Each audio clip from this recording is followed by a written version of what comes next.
There is a $105,000 gap between the median price of a condo and the median price of a single family home in St. Louis right now. $105,000. That's not a rounding error. That's a down payment. That's a renovation budget. That's the difference between getting into home ownership this year and waiting another 2 or 3. So if you've been watching the houses and wondering why nothing is landing in your budget, I want to talk to you about condos. I'm Cheryl Carosone, a realtor with Campbell House and Home here in St. Louis. I hold the NAR Pricing Strategy Advisor certification, which means I spend a lot of time looking at market data, not just the headlines. And right now, I'm also spending a lot of time inside St. Louis condos, showing them, writing contracts, and getting those contracts to the closing table. The condo market is one of the more interesting opportunities sitting right in front of buyers, and most people are walking past it. Today, we're going to cover everything: the numbers, the neighborhoods, the HOA fine print, the financing quirks, including one I keep running into in the field that you need to hear before you make an offer, and the insurance piece that almost nobody talks about before they close. By the end of this video, you'll know whether a St. Louis condo makes sense for where you are right now and what questions to ask before you start touring. Let's get into it. Let's start with the numbers because the data is actually doing most of the talking here. According to the St. Louis Realtors April 2026 market report, the median sale price for condos and townhomes in St. Louis was $220,000. For a single home in that same period, it was $325,000. So houses are getting more expensive faster, while condos are still sitting at a more accessible entry point. Now, let's talk about days on market. The average condo in St. Louis sat on the market for about 51 days in April. That's up from 41 days from a year ago. And month supply for condos is at 3.5 months compared to just 2.3 months for single family homes. Here's why that matters. Months supply is how we measure buyer leverage. Anything under 3 months is typically considered a seller's market, and that's where you're competing, waiving contingencies, maybe losing a few before you win one. Above 4 months is a buyer's market. The condo segment at 3.5 months is sitting right at a balanced territory, and that's trending toward more buyer leverage than the single family market is giving you right now. That means more time to negotiate, more time to do your due diligence, more room on price, more room on contingencies. If you've lost out on houses, this is not a consolation prize. This is a strategy. For other context, Redfin's citywide data across all property types shows St. Louis home prices up about 6.9% year over year through June 2026, with the citywide median around 265,000. Condos are still meaningfully below both of those numbers.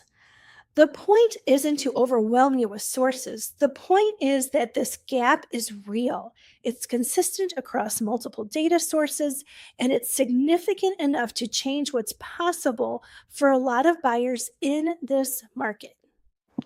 Okay, so the data says condos are more accessible, but accessible only matters if the location is somewhere you actually want to live. Let me walk you through a few neighborhoods I talk most about with my condo buyers.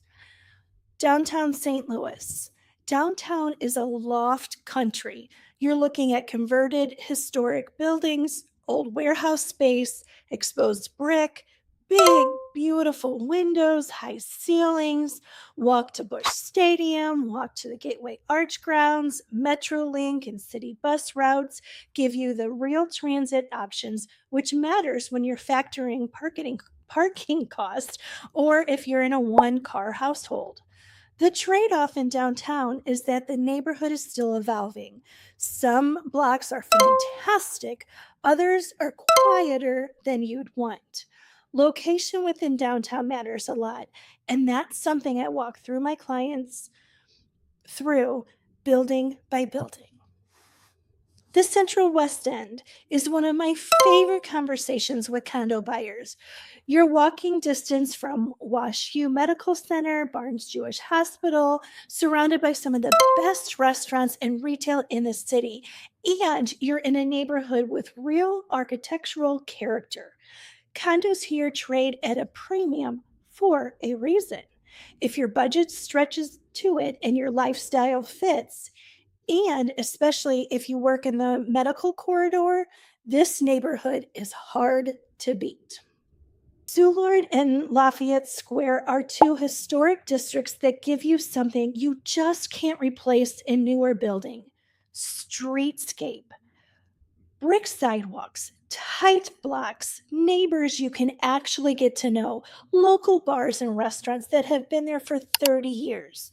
The condo inventory here tends to be smaller buildings and historical townhomes, not high rises. If you want urban living without the elevator lobby feel, Soulard and Lafayette Square are worth a serious look. Clayton is technically an inner ring suburb, but it functions like an urban core. High-rise and mid-rise condos, walkable to office towers and great dining, strong municipal services.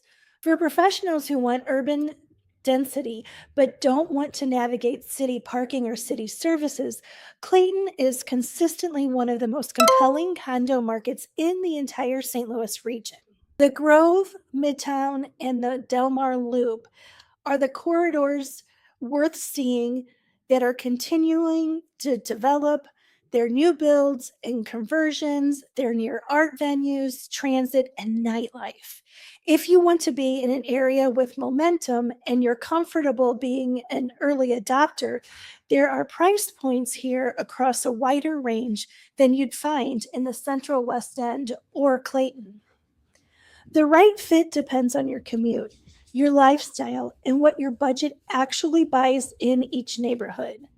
That's a conversation I have with every condo client before we ever start touring, because the wrong neighborhood will make a great unit feel wrong inside of 6 months. Here's when I see buyers get surprised. Financing a condo is not the same as financing a house. And if you don't know the difference before you start making offers, you can end up under contract on a unit your lender can't close. The key issue is project approval. Lenders look at the condo building itself, not just you as a borrower. They're evaluating the owner occupancy ratio in the building, whether the HOA has adequate reserves, and whether the association is involved in any active litigation. If a building doesn't meet underwriting standards for conventional FHA or VA loans, your options narrow fast. This is one of the first conversations I have with my condo buyers: which buildings are already approved and which ones could be a problem. Check this with your lender before you get emotionally attached to a specific unit. Do it early, do it before the offer. FHA loans have specific condo project requirements approvals. So do VA loans. Conventional loans have its own set of guidelines, and the building either passes or it doesn't. You can't negotiate your way around underwriting requirements. Here's something I've been seeing a lot lately that I want to name specifically, because it's the thing that's been preventing the most contracts from closing in some parts of St. Louis. It's called non-warrantability.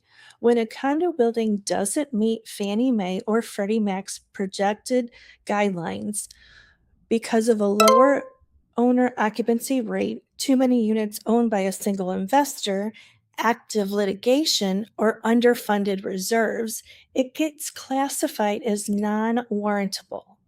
That means your standard conventional loan path either gets very complicated or disappears entirely.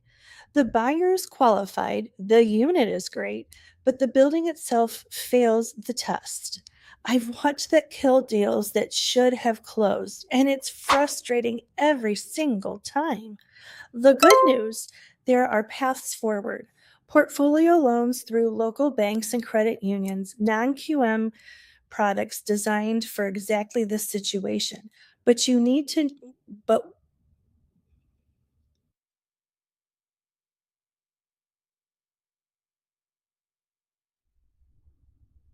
but you need to know about it before you're 2 weeks into a transaction with your heart set on a specific unit.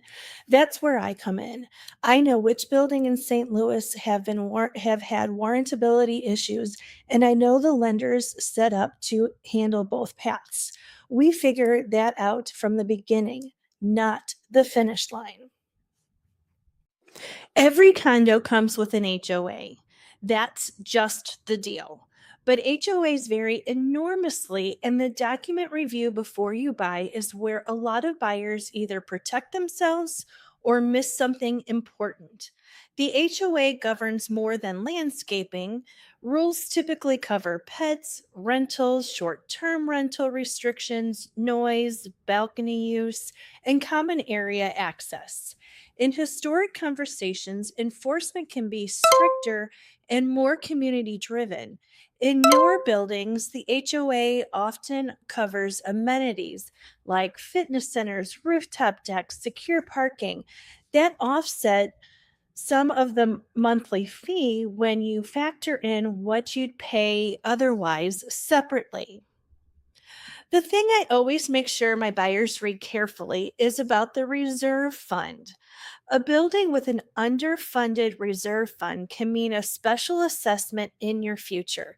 That's a lump sum charge to all owners of the HOA, and it doesn't have enough saved to cover a major repair, like roof replacement, elevator upgrades, parking structure work.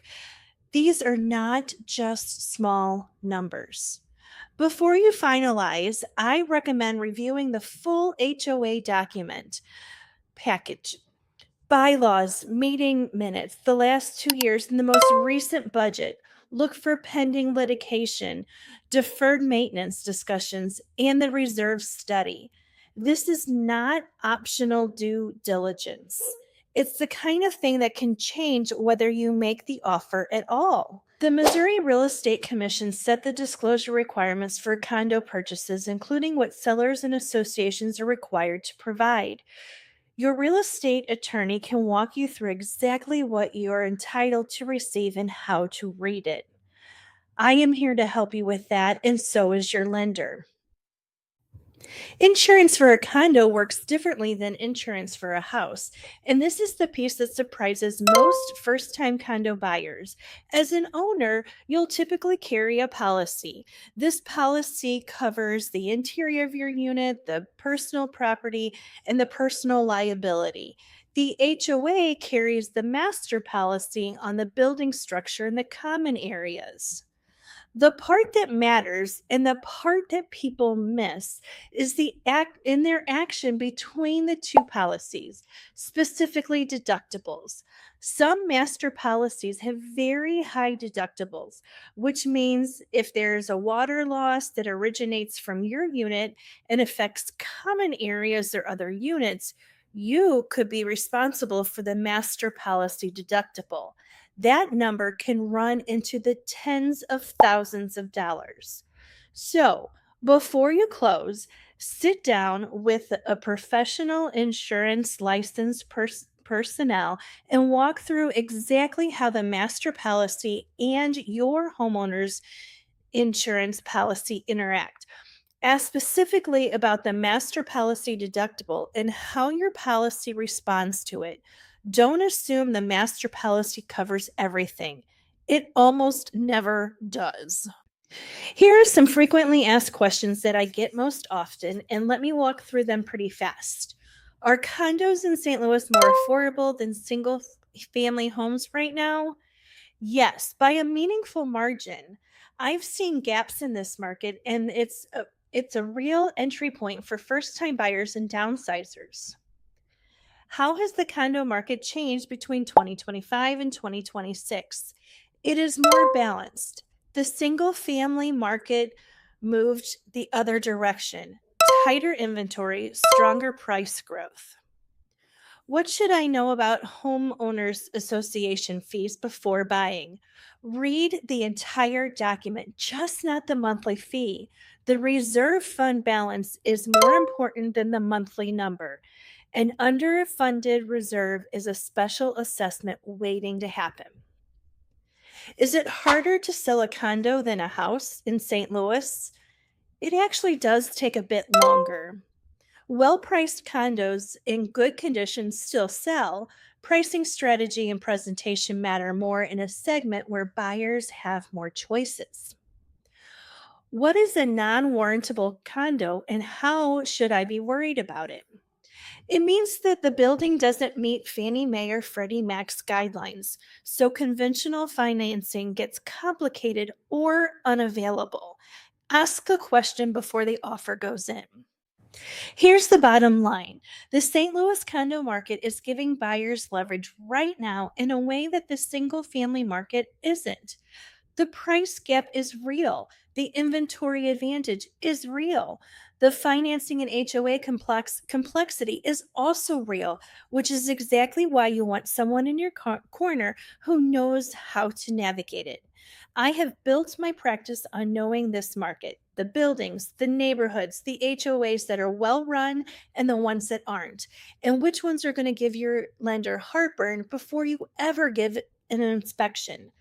That warrantability conversation, it's one of the first things I cover with every condo buyer because finding out about it at week 2 after you've already attached to a unit is a much harder place to be. And if you're thinking about buying a condo in St. Louis, that's exactly the conversation I want to have with you before you start touring. Reach out, call me, text me, email me, tell me where you are in the process, and I'll tell you exactly what your money gets you right now.